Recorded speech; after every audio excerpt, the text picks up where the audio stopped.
नमस्कार, आर्या न्यूज में आप सभी का स्वागत है। मैं हूं आपके साथ प्रियंका तिवारी। खबरों को विस्तार से जानेंगे।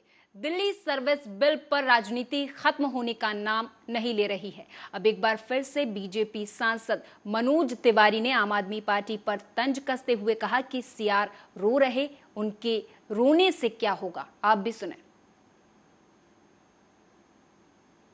दिल्ली सरकार ने यह फैसला लिया है। ये फैसला हमने इसलिए लिया है क्योंकि हम संविधान का सम्मान करते हैं और क्योंकि इस बिल को अभी संसद ने पास किया है। जब तक ये बिल कानून है, इस कानून का हम सम्मान करेंगे और जल्द से जल्द नेशनल सिविल सर्विसेज अथॉरिटी की बैठक हो सके, उसके लिए दिल्ली सरकार ने फैसला लिया है कि किस प्रकार दिल्ली के सभी विभागों में, दिल्ली की जो जीएनसीटीडी के सारे डिपार्टमेंट्स हैं उसमें और नेशनल सिविल सर्विसेज अथॉरिटी में समन्वय कैसे बन पाए, उसके लिए आज सर्विसेज मिनिस्टर और विजिलेंस मिनिस्टर होने के नाते मैंने एक ऑर्डर जारी किया है। और अब हम ये उम्मीद करते हैं कि रेगुलर बेसिस पर नेशनल सिविल सर्विसेज अथॉरिटी की मीटिंग होगी। हमने इस कानून को सुप्रीम कोर्ट में चैलेंज किया है, लेकिन जब तक ये कानून है, जब तक ये सर्विसेज एक्ट हमारे देश का कानून है, हम इस कानून का सम्मान करेंगे। हम इस कानून का सम्मान इसलिए भी करेंगे क्योंकि हम चाहते हैं कि दिल्ली वालों का कोई भी काम ना रुके और दिल्ली वालों के काम होते रहें। इसके लिए जरूरी है कि नेशनल सिविल सर्विसेज अथॉरिटी की बैठक हो और सभी विभागों में और अथॉरिटी में एक समन्वय बना रहे। देखिए, कांग्रेस ने जो भी इस देश में आम जनता को जो दर्द दिए हैं उसकी बड़ी लंबी फहरिस्त है। कांग्रेस चाहती है कि जैसे राजा का शासन राजतंत्र होता है उस तरह से ये देश चले। आप अक्सर देखते होंगे इस देश में कि मैक्सिमम संस्थाएं कांग्रेस के नेता नहीं, केवल एक परिवार के नेताओं के नाम से, इंदिरा जी के नाम से, नेहरू जी के नाम से, राजीव जी के नाम से, अब तो सोनिया जी के नाम से भी कुछ स्टेट गवर्नमेंट में करने लगे। तो ये तो राजतंत्र नहीं है, ये लोकतंत्र है, जनता का शासन है, जनता के लिए, जनता के द्वारा। नेहरू जी पीएम थे और नेहरू जी के बाद भी बहुत लोग प्रधानमंत्री हुए हैं, बहुत अद्भुत काम किया है। तो अगर नेहरू म्यूजियम का नाम एन से पी हो गया, प्रधानमंत्री संग्रहालय हो गया, तो इसमें तो नेहरू जी भी समाहित हैं। हाँ, नेहरू जी के बाद लाल बहादुर शास्त्री जी का उनमें नहीं होना चाहिए जानकारी? क्या मोरारजी देसाई जी की जानकारी नहीं होनी चाहिए? क्या वहाँ पे अटल बिहारी वाजपेयी जी की जानकारी नहीं होनी चाहिए? क्या वहाँ बता दें कि लोकसभा चुनाव में 190 दिन बचे, मगर अब तक विपक्ष एकजुटता की कोशिश ही कर रहा। अभी तक तस्वीरें साफ नहीं हो पाई हैं कि विपक्षी गठबंधन में कौन कौन रहेगा।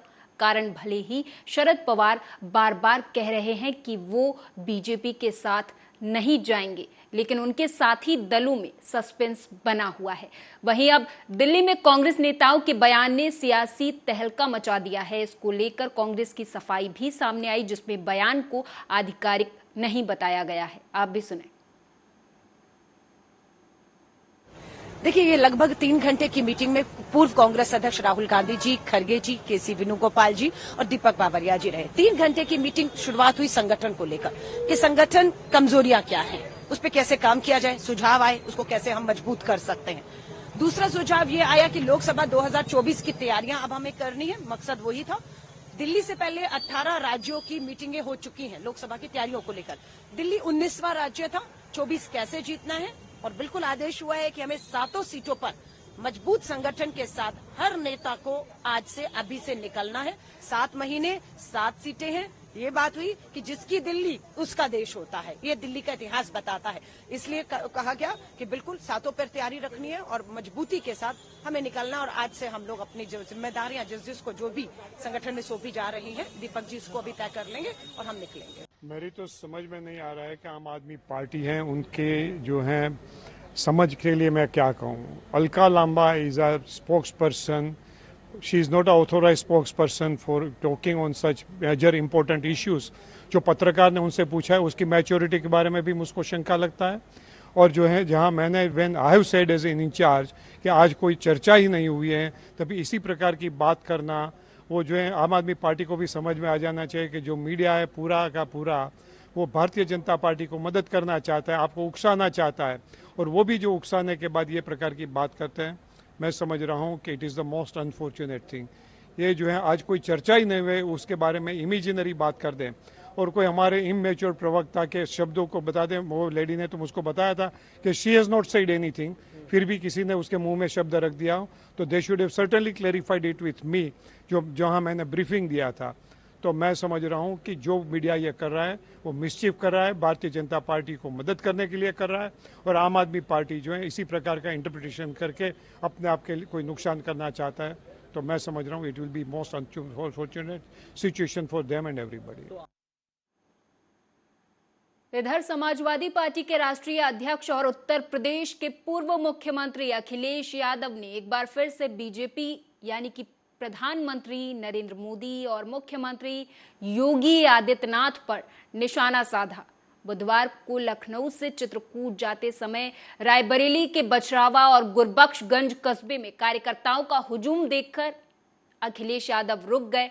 इस दौरान कार्यकर्ताओं ने उनका फूल मालाओं से स्वागत किया। वहीं गुरबख्शगंज चौराहे पर नुक्कड़ सभा में बोलते समय उन्होंने पीएम मोदी को झूठा कहा और सीएम योगी को किसानों के नुकसान के लिए जिम्मेदार ठहराया। आप भी सुने। हमारे देश के प्रधानमंत्री जी कह रहे हैं कि अगली बार भी हम आएंगे, और जो प्रधानमंत्री लाल किले से झूठ बोले उसको एक भी वोट मत देना आप लोग।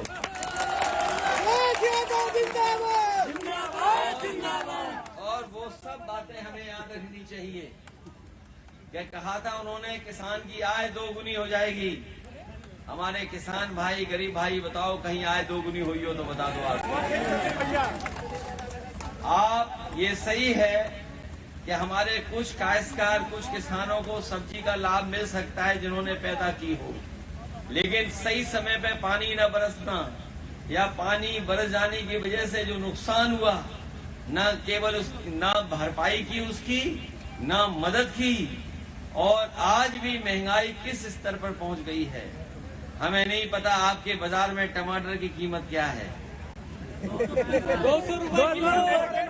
और हमारे बाबा मुख्यमंत्री कह रहे थे, आपने विधानसभा में सुना होगा कि हमारे बाबा मुख्यमंत्री कह रहे थे कि टमाटर से हमारे किसानों को लाभ हो रहा है। बताओ हमारे लालगंज और आसपास के किसान भाइयों और खासकर माताएं बहनें, बताओ कहीं किसी के टमाटर के पेड़ नहीं, न टमाटर पैदा हो रहा है। कांग्रेस के राष्ट्रीय अध्यक्ष मल्लिकार्जुन खड़गे, राहुल गांधी और केसी वेणुगोपाल के साथ झारखंड कांग्रेस के नेताओं की महत्वपूर्ण बैठक बुधवार को दिल्ली मुख्यालय में हुई। करीब 4 घंटे चली इस बैठक में झारखंड कांग्रेस के लगभग सभी बड़े नेता मौजूद रहे। बैठक के बाद कांग्रेस के झारखंड प्रभारी अविनाश पांडे ने कहा कि बैठक में झारखंड की सभी लोकसभा सीटों पर जीत दर्ज करने की रणनीति बनी है और कहा कि 2024 के चुनाव से पहले पूरे राज्य में विभिन्न स्थानों पर राहुल गांधी, प्रियंका गांधी और मल्लिकार्जुन खड़गे की सभाएं होंगी। आप भी सुने। देखिए, एक महत्वपूर्ण बैठक थी जो कि आगामी लोकसभा चुनाव की तैयारी हेतु संगठन की हमारी क्या पूर्णता है उसका एक समीक्षा इसमें की गई। कोलिशन गवर्नमेंट के माध्यम से जो हमारे वादे हमने प्रदेश की जनता से किए थे उसमें कहाँ तक के हमने उन्हें पूरा किया हुआ है, कितने काम हमारे बाकी हैं, हमारी चुनौतियां संगठन को लेकर, साथ ही साथ 2024 के चुनाव में 14 जो हमारी लोकसभा क्षेत्र हैं झारखंड के, वहाँ पर किस प्रकार हमारे गठबंधन के सभी साथियों के साथ मिलकर वहाँ पर हम एक मजबूत उम्मीदवार कैसे हम खड़ा कर सकते हैं और इन 14 सीटों पर हम कैसे विजय हासिल करते हैं, इन सब के ऊपर मंत्रणा हुई। आगे की कार्य योजना पर निश्चय किया गया और आने वाले समय में हमारे सभी फ्रंटल ऑर्गेनाइजेशंस और हमारे सभी डिपार्टमेंट सेल्स को लेकर इन 14 लोकसभा क्षेत्रों में किस प्रकार से हम कार्य करेंगे, उसके बारे में दिशा निर्देश माननीय कांग्रेस अध्यक्ष। छत्तीसगढ़ के मुख्यमंत्री भूपेश बघेल ने चुनावी साल में बड़ी घोषणा कर दी है। दरअसल मंगलवार को स्वतंत्रता दिवस के अवसर पर सीएम ने कहा कि महिलाओं के साथ बलात्कार, छेड़छाड़ और अन्य अपराध करने के आरोपियों को राज्य में सरकारी नौकरियां नहीं मिलेंगी। बघेल ने कहा कि महिलाओं की सुरक्षा, सम्मान और उनकी अस्मिता बनाए रखना हमारी सर्वोच्च प्राथमिकता है। हम निर्णय ले रहे हैं कि बालिकाओं और महिलाओं से छेड़छाड़, दुष्कर्म आदि के आरोपियों को शासकीय नौकरियों से प्रतिबंधित किया जाएगा। अब भी सुने। जी बिल्कुल, अब की बार 75 पार और सभी जगह हम लोग जा रहे हैं। अभी खड़गे साहब आए थे, जांजगीर गए थे, उसके पहले मैं सरगुजा गया था। जी बिल्कुल, अब की बार 75 पार और सभी जगह हम लोग जा रहे हैं। अभी खड़गे साहब आए थे, जांजगीर गए थे, उसके पहले मैं सरगुजा। मोदी सरकार ने नेहरू मेमोरियल म्यूजियम का नाम बदलकर पीएम म्यूजियम कर दिया है, जिसका कांग्रेस ने विरोध किया। कांग्रेस नेता और तिरुवनंतपुरम से सांसद शशि थरूर ने कहा कि अफसोस की बात है कि नौबत यहां तक आ गई। उन्होंने कहा कि एक प्रचंड बहुमत वाली पार्टी से इस तरह का छोटापन दुर्भाग्यपूर्ण है। शशि थरूर ने कहा कि अफसोस की बात है कि नौबत यहां तक आ गई है। मुझे लगता है कि अन्य प्रधानमंत्रियों को शामिल करने के लिए इमारत यानी 3 मूर्ति भवन का विस्तार करने का आइडिया एक असाधारण विचार है। It's a pity that it came to this. I think that the idea of expanding what the building showcases to accommodate other prime ministers is an unexceptionable idea. In fact, it's good to encourage all the students, children, and general members of the public to be aware of the contributions of all prime ministers. I have no difficulty with that. But in the process, it's rather petty to take away the name of the first prime minister who led the interim government, who was prime minister upon independence, who was so far the longest serving prime minister at 17 years. You could have continued calling it the Nehru Memorial Prime Minister's Museum and Library. You don't have to refuse to add other prime ministers. You can put that, but also keep the original name. This pettiness is unfortunate, and it shows a certain bitterness towards our own historical past, which I believe is not worthy of a government that has such a good majority, so much confidence in themselves. They should at least show that big-heartedness that you expect that comes with a big majority. सोमवार यानी कि 14 अगस्त को Nehru memorial संग्रहालय और पुस्तकालय का नाम बदलकर प्रधानमंत्री संग्रहालय और पुस्तकालय करने पर पक्ष विपक्ष में लगातार हो रहे तीखे वारों के बीच पीएमएमएल के कार्यकारी परिषद के अध्यक्ष उपाध्यक्ष का बयान सामने आया। उन्होंने बताया कि किस तरह से प्रधानमंत्री नरेंद्र मोदी को महसूस हुआ कि हमारे पास पीएम का एक संग्रहालय होना चाहिए। Prime Minister Modi ji felt that we must have a museum of prime ministers. Then the question arose as to where it could be located. The Prime Minister gave this responsibility to what was earlier known as Nehru Memorial Museum, NMML, that we have a 28-acre estate there. So you have the Teen Murti Bhavan. That was the residence of Pandit Jawaharlal Nehru. And behind it and around it, there is a lot of space available. And that is the ideal location because we already have the Nehru Museum there. And the idea was to showcase the work of all Prime Ministers of India. I think that was a great idea. And he gave that responsibility to Nehru Memorial Museum Library. Banaskantha से गांधीनगर के लिए चली किसानों की न्याय यात्रा में किसान नेता राकेश टिकैत की भी एंट्री हो गई है। बनासकांठा के किसान एक किसान नेता को थप्पड़ मारने वाले बीजेपी विधायक के इस्तीफे की मांग पर अड़े हैं। इसी सिलसिले में राकेश टिकैत 18 अगस्त को किसानों के समर्थन में गांधीनगर पहुंच रहे हैं। आज हम 3 महत्वपूर्ण सब्जेक्ट पर बातचीत करेंगे। पहला सवाल है, बनासकांठा गुजरात में एक अटल भूयत योजना एक जल की योजना है, उस पे एक प्रोग्राम था। वहां पे जब किसान अपना सुझाव रखने लगे तो वहां की सत्तारूढ़ पार्टी के लोगों ने उनके साथ में बदतमीजी करी, न्यूसेंस करी।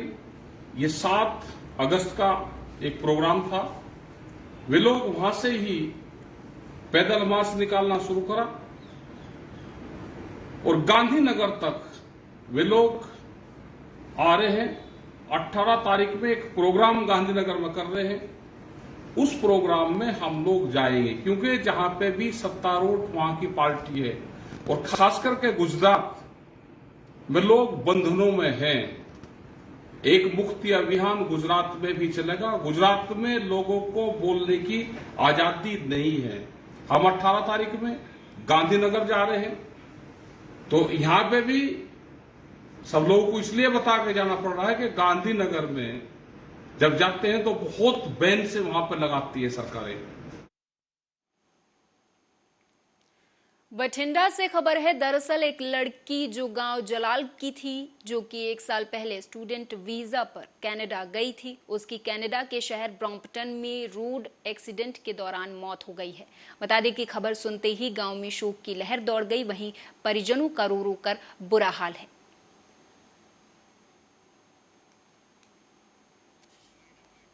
ਇੱਥੇ ਹੀ ਮੇਰੀ ਬੇਟੀ ਨੂੰ ਸਾਲ ਹੋ ਗਿਆ ਗਈ ਨੂੰ ਜੀ। ਉਹਦੀ ਅਚਾਨਕ ਉੱਥੇ ਮੌਤ ਹੋ ਗਈ, ਐਕਸੀਡੈਂਟ ਹੋ ਗਿਆ ਜੀ। ਇਹੀ ਅਪੀਲ ਕਰਦੇ ਹਾਂ ਕਿ ਸਾਨੂੰ ਜਾਂਦੀ ਅਰਦ ਦੇ ਦਰਸ਼ਨ ਹੋ ਜਾਣ। ਉਹ ਇੱਥੇ ਸਾਡੇ ਕੋਲ ਪਹੁੰਚਣੀ ਚਾਹੀਦੀ।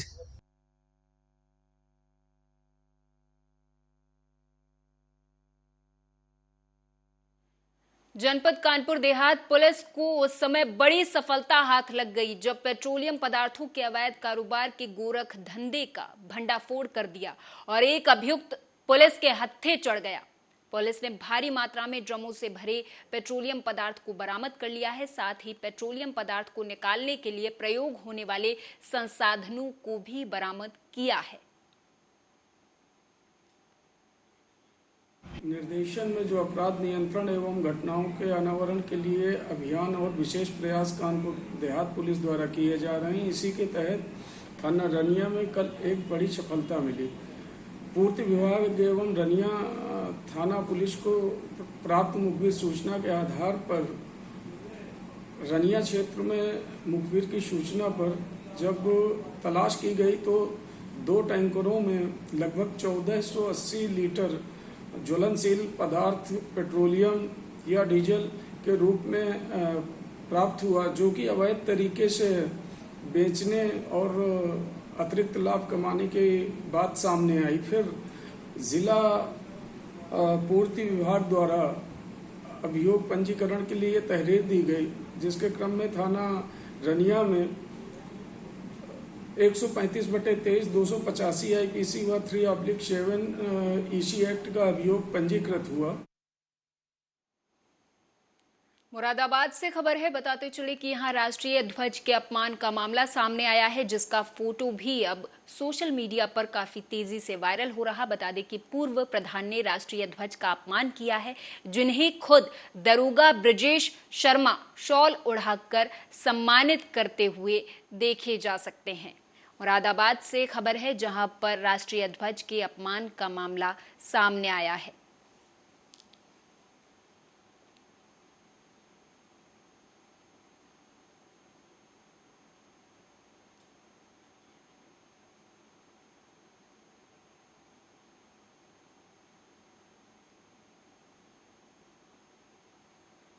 रायबरेली में मुसलमान युवक ने नाम बदलकर हिंदू युवती के साथ शारीरिक शोषण किया। दरअसल युवती का आरोप है कि युवक ने उसके साथ शारीरिक शोषण किया है। युवती का धर्म परिवर्तन कर निकाह करने जा रहा था ये युवक, तभी पुलिस ने युवती को बरामद कर लिया है। युवती से पूछताछ की तो युवती ने सारी बात कबूल कर ली है। बता दें कि ये पूरा मामला शहर कोतवाली इलाके के एक मोहल्ले का है, जहां हिंदू बना मुसलमान युवक युवती के छोटे भाई का दोस्त बनकर उसके घर में उसका आना जाना शुरू रहा और जिसके बाद उसने युवती को बहला फुसला कर उसे शादी का झांसा दिया और उसके साथ शादी करने जा रहा था। हालांकि पुलिस ने दोनों को पूछताछ के लिए थाने में बुलाया है। बातचीत जारी है। थाना कोतवाली में एक परिजनों ने तहरीर दी कि उनकी लड़की का अपहरण कर लिया गया है और उसका धर्मांतरण कराया गया है। उक्त तहरीर पर थाना कोतवाली में अभियोग पंजीकृत किया गया। अभियोग के आधार पर अग्रिम विवेचनात्मक कार्रवाई प्रचलित है। जैसे जैसे तथ्य और साक्ष्य आएंगे उसके अनुरूप कार्रवाई की जाएगी। स्कूल से घर जा रही छात्रा को रास्ते में सांप ने काट लिया। वहीं स्थानीय लोगों ने छात्रा को सामुदायिक स्वास्थ्य केंद्र बछरावा में भर्ती करवाया, जहां उसकी हालत गंभीर देखते हुए उसे रायबरेली रेफर कर दिया गया है। बता दें कि रायबरेली में एक छात्रा को सांप ने काट लिया। हालांकि स्थानीय लोगों ने छात्रा की हालत जब गंभीर देखी तो उसे तुरंत अस्पताल में भर्ती कराया, जहां पर उसका इलाज जारी है।